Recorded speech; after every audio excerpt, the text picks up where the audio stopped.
વાત દિલ્હી એનસીઆરની કરીએ, જ્યાં ઠંડી સાથે હવાનું પ્રદૂષણ પણ ખૂબ જ વધ્યું છે. દિલ્હીમાં ઘણા વિસ્તારોમાં એક્યુઆઈ 400 ને પાર પહોંચી ગયો છે. દિલ્હી એનસીઆરમાં શ્વાસ લેવાની પણ તકલીફ પડી રહી છે. એનસીઆરમાં પ્રદૂષણનું સ્તર વધતા હવા પણ ઝેરી બની છે.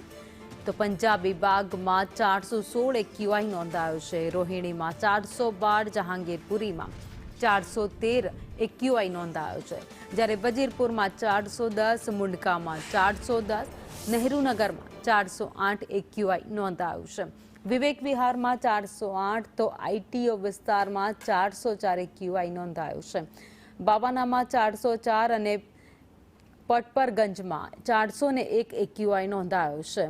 જે રીતે હવાનું પ્રદૂષણ વધુ ને વધુ ખરાબ થઈ રહ્યું છે, તેમ લોકોને પણ શ્વાસ લેવામાં તકલીફ પડી રહી છે. ઘરની બહાર નીકળતા લોકોને વિનંતી કરવામાં આવી છે, અપીલ કરવામાં આવી છે કે જરૂર હોય તો જ ઘરની બહાર નીકળો, અને જો તમે ઘરની બહાર જાઓ છો તો માસ્ક ફરજિયાત પહેરો.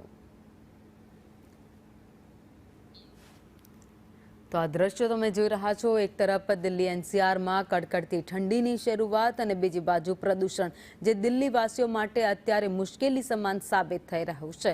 કારણ કે ઠંડીનો સામનો કરવો પડી રહ્યો છે, તો બીજી બાજુ ઘરની બહાર નીકળવું પણ અત્યારે મુશ્કેલ બની ગયું છે. શ્વાસ લેવો પણ દિલ્હીમાં અત્યારે મુશ્કેલ છે.